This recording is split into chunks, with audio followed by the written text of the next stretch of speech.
Yes. Yes. Let's wait for some people to come in first. True Man's live and right. Where do I even start? It's been years since you've seen my handsome face. And with that being said, it's good to be back. It's good to be very back. Cause I was away for a good three years. I was good. I was good, fully good away for 3 years, and now I'm back. I'm like, let's get straight to work. Let's show these guys where I've been, what I've been doing lately. It really all kicked off 2013, like after viral behavior. I was like, you know what, yeah. I'm tired of, having to delegate what kind of artist I am. And as much as viral behavior was getting love, like there was nothing that I could stand behind musically from what I recorded as an artist. And I was like, nah, this just ain't working for me. And I was like, you know what, if I'm gonna do this right, then I'm gonna step away from the whole scene and come back properly. So shout out to the one person locked in. I don't know who you are because it doesn't show me a name or anything. Let me check. Okay, I can't check. But if you leave a comment, I'll shout you out. But yeah, basically, at the time whilst things was going on, I was like, for me, it just wasn't working out. And I would try to get bookings for shows, and they would look at the music that was there online, like on my spada.co.uk website, and it was terrible. It wasn't even terrible, it was just like, it's a complete different contrast to what I was trying to put out.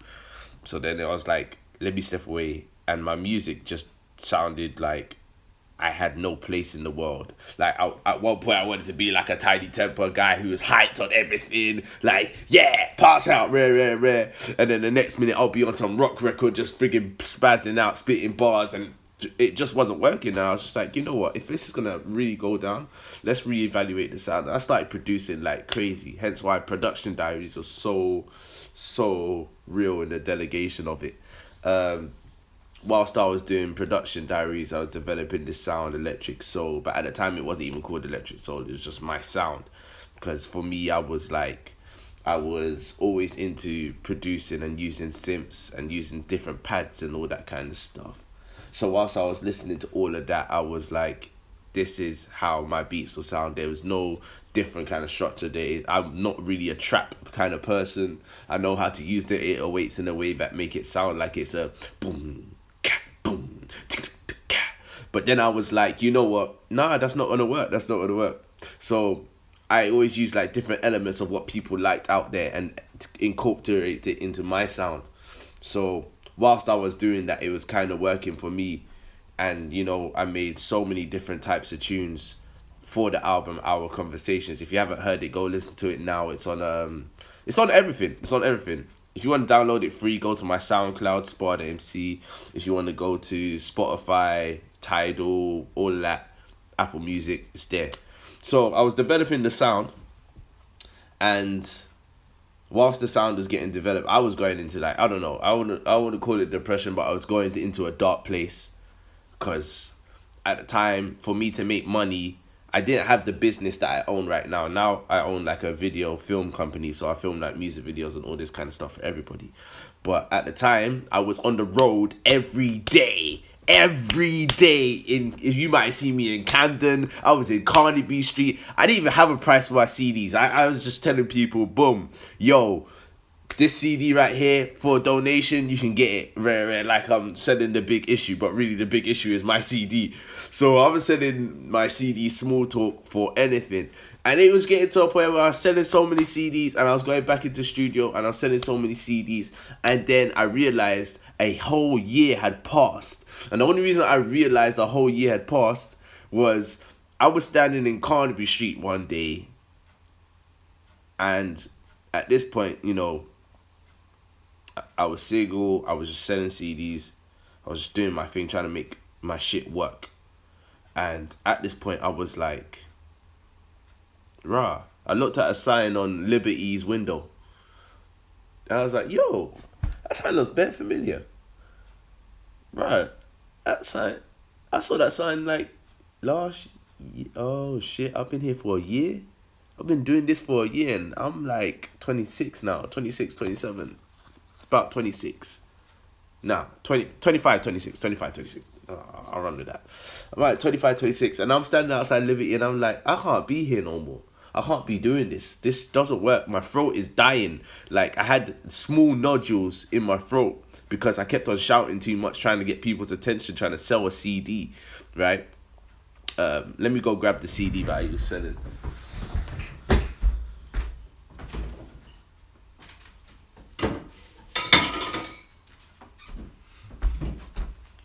This CD right here was the last CD I was selling on the road before realness. Before realness. Well, I mean after realness. And this CD here was making me so much money to a certain point. But then it was just the side of like, I can't be there on the road selling CDs with all these man here. Nobody buys CDs. People don't want to pay attention. I'm getting old. Everybody else is moving in a different direction, and it's just not working out here. Although there's, the easiest money, the quickest money I'm getting, for me, I was just like, this is getting highly on my nerves. So then I was like, all right, let me step away from this.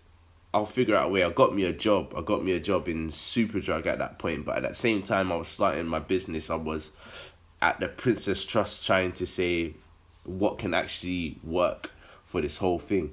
And in the scheme of all of that, I was going back and forth, bowing back and forth.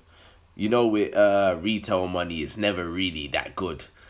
And you just start feeling like, bruv, I was making more money on the road. And I was fully making more money on the road. But at the time, I didn't own a camera. I didn't own anything. And I was like, let me just, buy something. So then I got my old job back at John Lewis. And they wasn't looking to take me on, but they had a bonus coming up.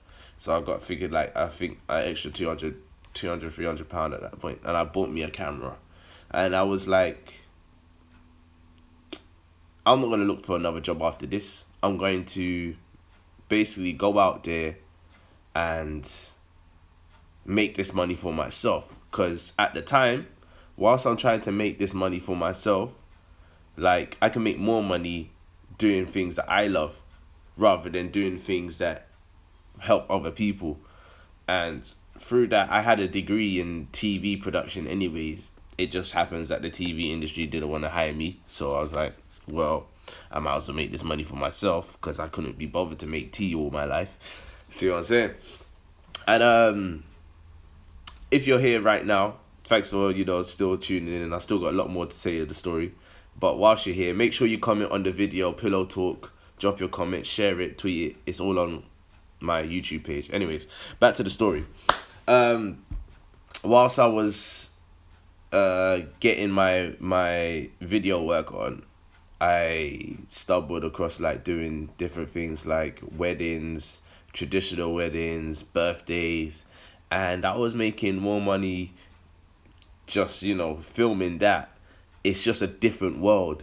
And then you come across people that you want to do music videos, that want to do music videos, and even that's a different world when you're sitting on the behind the camera side, whereas working with the artist side. And I keep trying to tell artists at the time that, like, don't get it twisted, I still make music. Do you know how many times I had to reiterate that point?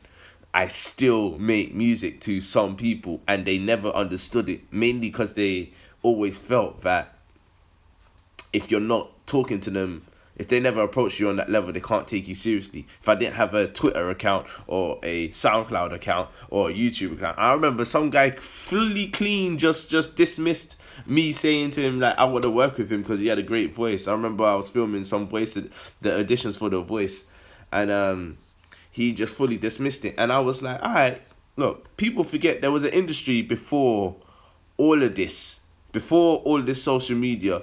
People just used to actually go up to people and just talk to each other. And for me, I was like, this is where the disrespect line just gets crossed and misconstrued. Because I was just like, fam, if this is going to be a real thing, like, accept the real. I can rate what Ed Sheeran did for his career to come back when he said he's going out without a mobile phone and just an iPad and see what's good. At the end of the day, because the world is realer than your fingertips. There's so much more out there. And if you're only concerning with what you can see in front of you, then it's kind of long. So I'm a year into this business now, and I'm finally about to get the loan from Princess Trust. The game changed when I bought a new camera, because I was like, "Bruh, we got a big boy camera now." Like, you can see my work. LJ edits videos all over the place. And this big boy camera is now making me more money than I've seen before. Like, on the road, when I was selling CDs, the best I would get is about £100 a day. When you're doing filming on your own behalf, I'm seeing 500 to 600 in one day, 700 in some cases, 1,000 in the next case.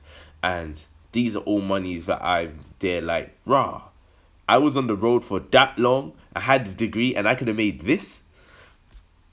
You see what I'm saying? So, with that being said, I was like, alright, let me stick with this, because this is actually working. At the time, I'm still spending money going back and forth with studio. Paul Miles, Select Recording Studios. I swear, he was like a therapist, because in that place, musically, I felt at home. I felt like this is the only place that understood where I was coming from. And if you didn't get it, then you didn't understand where I was trying to, make you aware of my talents. And he never ever judged any movements that I made.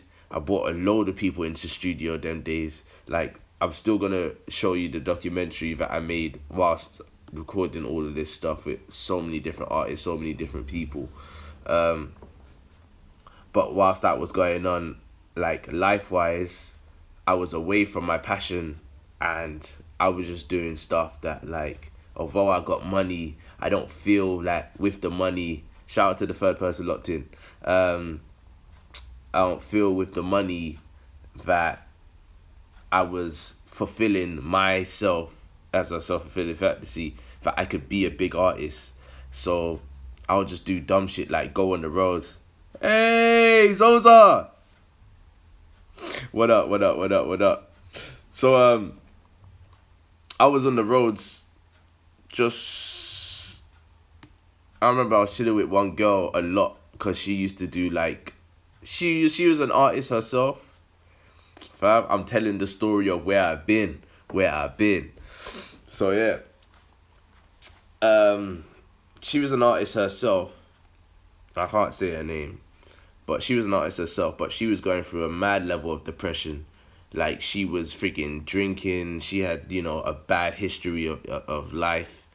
And I was just in a place where I was like, I ain't got nothing else to do but be here and rare. Like, if there was some reason that I'm here today, then this is the reason.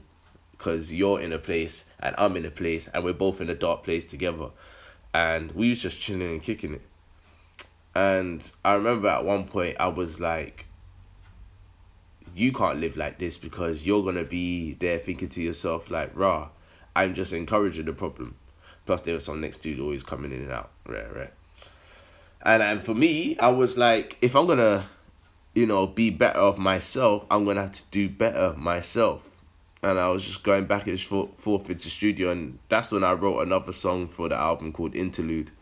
Because it was like, I know so many girls out there who has gone through that kind of thing, whether, they've had a bad history with men or bad history with people in general, and it just drives them into a depression. And I was like, this is the reason why Our Conversations, the album, is so deep, because it's like, these aren't stories that I made up. These are things that we was going through and everybody else was going through. In the time that I've been trying to develop myself as an artist, I was looking at different angles of coming at it with, because I didn't want to go back in the scene and blast everybody like, hey guys, listen to me. Hey guys, check this link out. Rare. That's what I did before. And looking at it now, the whole game has changed. The whole game has changed in so many different levels. Like, you can't just put a link out there and think everybody's going to see it. A lot of people draw for the link up TVs, the grime dailies, and all this kind of stuff. And I keep trying to tell people, look, you need to build your own channel. Because if you're going to do this music thing properly, you're going to need to have your own platform, which you control. Now, it's hard to do that without the level of audience, but Rome wasn't built in a day. And I always encourage people, like, there was other methods. Now that I'm back in terms of that whole side musically, like, some of those platforms that I would have used are gone. So I'm vexed about that. I'm really vexed about that. Anyway, coming back and forth to the story. Now, at one point, it was hard to get back into the studio because I had so much video work on. And then it was hard to, make sure I still got enough money to do the stuff that I like. I've now come into new things. I've got new pieces of equipment. My lifestyle is completely different to how it was when I was on the road selling CDs. Things ain't the same no more. Musically, I'm like, I want to get myself out. Thank you. Thank you, Dead Tax. Mate, it's real. I don't know what today bite means. If you say it in English, I'll fully represent it for you. But at the time, I got these new pieces of equipment. My music life isn't there. I want to scream and shout musically. I want to show people I can rap. I can't show people I can rap because I've got nothing really tangible for you to show. There's no product. There's no what's it called. And I always looked at things like this. If I said to you an artist like, I don't know, Janelle Monáe, Miguel, and all these other artists that are out there, what they look like, sound like, feel like in every certain aspects. Me, I was like, here's Sparta. He's something like this, but he really isn't none of these. So we can't use him. And I stopped looking at the retrospective of record labels, radio play, rare, and I wanted to make it solely about the person who actually cares, which is the fan, 100%. With that being said, right now, it's great that everybody's showing love and support, because where it came from, the whole album journey, she was there. Zoza would tell you herself, when we was on the stage shows trying to do this and do viral behavior, because there was days when there was just no money. There still is no money. There still is no money, but the love and passion is what drives the force. And that's one thing I had to reiterate to everybody out there. So now that I'm still kind of working on the album at that time. It's still in the story, by the way. I started listening to different types of music. I came across these people called Monkey Robot. I think Monkey Robot are freaking amazing. And at the time, I heard them through, just exploring Mixcloud. Because I was like, I want to listen to something different. Something just deeply melodic, jazz, soul, hip-hop, rare. Something that's not on the radio, because the radio is playing a bunch of nonsense. It was all this, I'm a boss, this, I'm that dude, rare, I'm in love. And I'm like, I ain't got time for that. Generally, I just don't have time for that. Make sure you go check out Pillow Talk right now on my channel, YouTube channel. It's actually quite dope. Go comment on that, drop a comment on that. Also, download the album for free. Anyway, so I was listening to Monkey Robot a lot. And their music just spoke to me in different ways. The way they play their tunes, the songs, the sounds they was trying to show people. The dark place that I was in was starting to have a bit of sense now. It's got light, it's got beauty, it's got art. I'm listening to tracks that are saying stuff if you think about how music was in the 60s and then the hip hop tunes that kind of surfaced in the early 90s, and then you find a new age of that and where that's kind of transitioning into, you're going to think to yourself you know what? There's actually a cool sound here. And through that, I was listening to the hot list every friggin' day. Literally, if I'm gonna work with somebody, I don't want to hear no Kiss 100, capital extra, one extra, because you guys are just playing all the stuff that all the record labels tell you to play. And I was tired of the record labels really badgering the radio, because when you listen to the radio and you hear nothing but "I want to turn up," I'm like, what about if I'm going through depression? I don't want to hear that. I want to hear somebody else who found a way out. I want to hear something positive. I want to hear something with some sort of meaning. And I was like, you know what? This is what I'm going to do.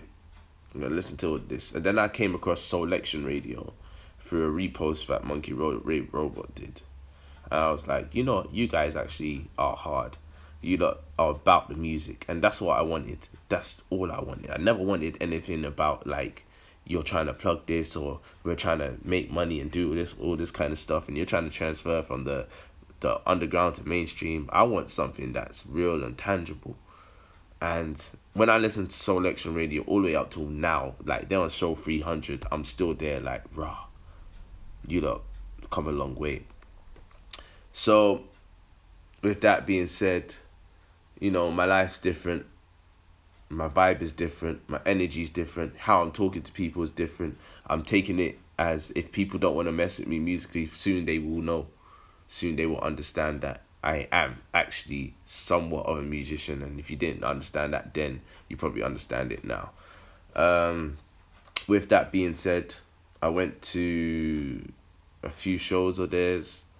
I went to, you know, just liaise with different people who listen to like-minded music. Through that, you know, I was single then. I met my girlfriend. I put her onto this kind of music. Well, my girlfriend now, basically. I put her into this kind of music. This trap soul, this electric soul, this different vibe, this energy where it's just beauty and art. Shout out to the next person locked in. I can't remember your name right now. Shout out to the person who's been locked in from the beginning to the end. URG. But yeah, what I was saying is that when I was listening to this music and the album was developing, the sound was getting stronger and stronger.